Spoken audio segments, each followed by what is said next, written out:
کی وجہ سے نماز چھوڑے گا اللہ پاک اسے 15 سزائیں دے گا، 5 دنیا میں، 3 موت کے وقت، 3 قبر میں، اور 3 قبر سے نکلتے وقت دنیا میں ملنے والی 5 سزائیں۔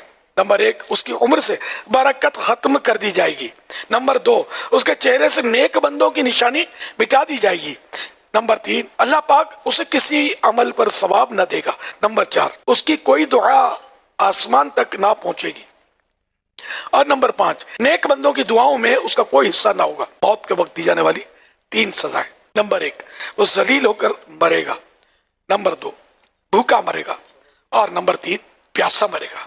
اور اگر اسے دنیا بھر کے سمندر پلا دیے جائیں پھر اس کی پیاس نہ بجھے گی۔ قبر میں دی جانے والی 3 سزائیں۔ نمبر 1، اس کی قبر کو اتنا تنگ کر دیا جائے گا کہ اس کی پسلیاں ایک دوسرے میں داخل ہو جائیں گی۔ نمبر 2، اس کی قبر میں آگ بھڑکا دی جائے گی، پھر وہ دن رات انگاروں پر الٹ پلٹ ہوتا رہے گا۔ اور نمبر 3، قبر میں اس پر ایک اژدہا یعنی بہت بڑا سانپ مسلط کر دیا جائے گا، جس کا نام الشجاع الاقرع یعنی گنجا سانپ ہے۔ اس کی آنکھیں آگ کی ہوں گی جبکہ ناخن لوہے کے ہوں گے۔ ہر ناخن کی لمبائی 1 دن کی مسافت یعنی فاصلے تک ہوگی۔ وہ میت سے کلام یعنی بات کرتے ہوئے کہے گا، میں الشجاع الاقرع یعنی گنجا سانپ ہوں۔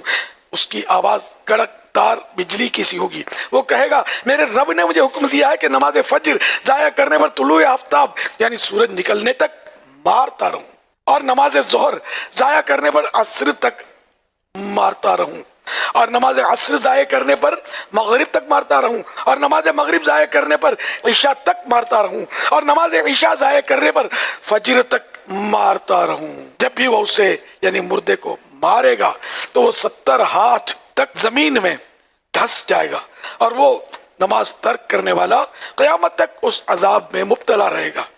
قیامت میں ملنے والی 3 سزائیں۔ نمبر 1، وہ حساب کی سختی۔ نمبر 2، رب قہار کی ناراضی۔ اور نمبر 3، جہنم میں داخلہ۔ بہرحال